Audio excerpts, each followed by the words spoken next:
किस्मत में थी या किस्मत से मिली क्या पता। हाँ तो भाई कैसे हो सारे, welcome to the day 5 of DBMS free series for placement. तो आज हम बात करेंगे अपनी स्कीमा के बारे में। DBMS में स्कीमा होती क्या है यार, 2 मिनट दीजिए, अभी बता देता हूँ फटाफट से। सबसे पहले हम टेबल बनाते हैं एक।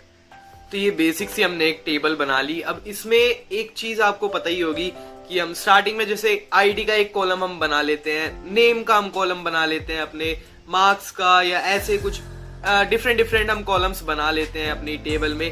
तो इन कॉलम्स में जो हम डेटा फीड करते हैं, डेटा एंटर करते हैं, लाइक आईडी में हम क्या कर सकते हैं, इंटीजर वैल्यू उसमें एंटर कर सकते हैं। नेम में क्या कर सकते हैं हम, कैरेक्टर वैल्यू, कैर वैल्यू उसमें डाल सकते हैं। अगर एक यूजर नेम, यूजर आईडी के नाम से कोई कॉलम हुआ तो उसमें कैर और इंट का मिक्सचर होगा, मतलब उसमें हम दोनों चीज एंटर कर सकते हैं। और मार्क्स में सिंपली मार्क्स में हम इंटीजर इंट वैल्यू यहाँ पे डाल सकते हैं। तो ऐसे ही ये कुछ हमारे डेटा की कंस्ट्रेंट्स होते हैं यहाँ पे, जो कि हम यूज करते हैं अपनी टेबल बनाने के वक्त। तो इन्हीं को हम एक तरह से स्कीमा कह सकते हैं। लाइक आईडी एक तरह से यूनिक होती है हर एक कॉलम की, जिससे हम अगर किसी चीज में, किसी टेबल में हमें कोई कॉलम, हमें कोई रो ढूंढनी हो, कि डेटा सर्च करना हो, तो वो हम आईडी की मदद से ढूंढ सकते हैं। तो वो आईडी ये जरूरी होना चाहिए कि वो इंट वैल्यू में हो। अगर अलग अलग डिफरेंट उसके फॉर्मेट्स हुए तो काफी कंफ्यूजिंग ये हो सकता है। इसीलिए ये रूल्स थोड़े से होने चाहिए और यही इंश्योर करता है हमारा स्कीमा।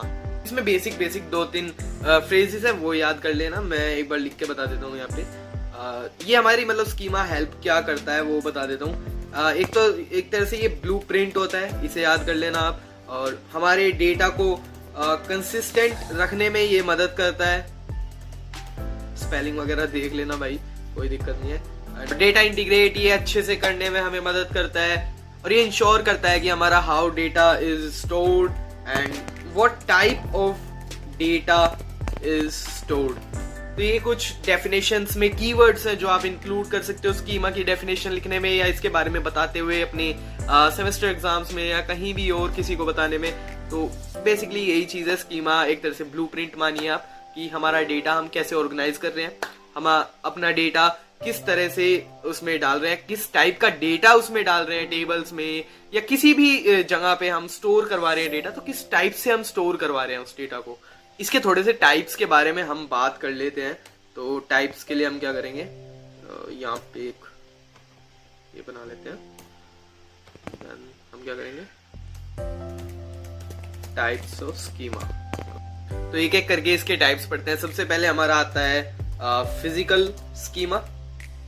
फिजिकल स्कीमा में आप ये लिख सकते हो यार कि हम अपना डेटा कैसे स्टोर करवा रहे हैं। लाइक हम फाइल्स फॉर्मेट में स्टोर करवा रहे हैं, या लिस्ट फॉर्मेट में स्टोर करवा रहे हैं, इंडेक्सिंग फॉर्मेट जैसे हम कह सकते हैं, टेबल फॉर्मेट में स्टोर करवा रहे हैं, किसी हार्ड डिस्क में स्टोर करवा रहे हैं। तो या हम कह सकते हैं अपने हार्डवेयर की कौन सी लोकेशन पे हमारा डेटा स्टोर है। ये सारी चीजें हमारी फिजिकल स्कीमा के अंदर आ जाती है।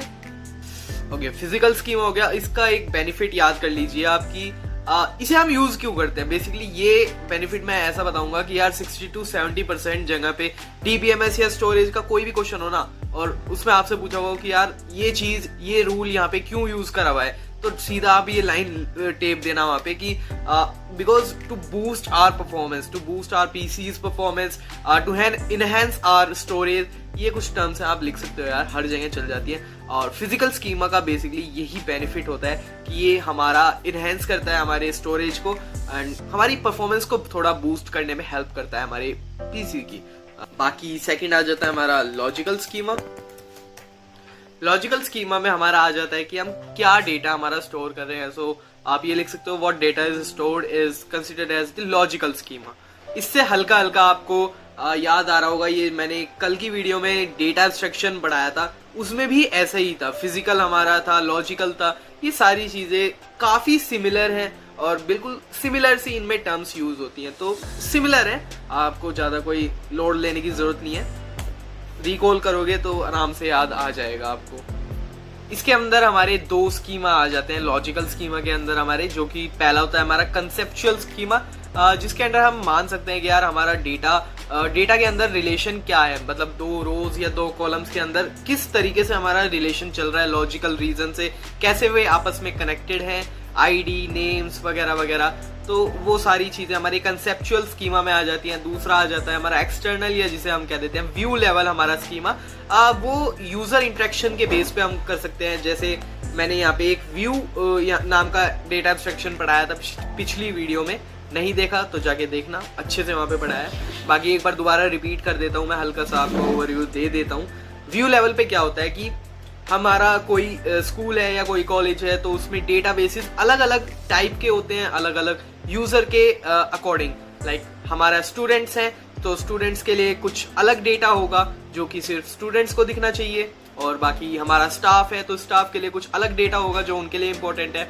अब इस चीज को ये भी जरूरी इंश्योर करना होता है कि स्टूडेंट का डेटा स्टाफ को नहीं दिखना चाहिए, मतलब स्टाफ को तो दिख ही जाए ऑब्वियसली, क्या ही फर्क पड़ता है, स्टाफ का डेटा मेनली स्टूडेंट्स को नहीं दिखना चाहिए। ये सारी लॉजिकल रीजनिंग वगैरह व्यू लेवल या एक्सटर्नल लेवल पे हमारी आ जाती है। तो यही पार्ट्स होते हैं हमारे लॉजिकल स्कीमा के।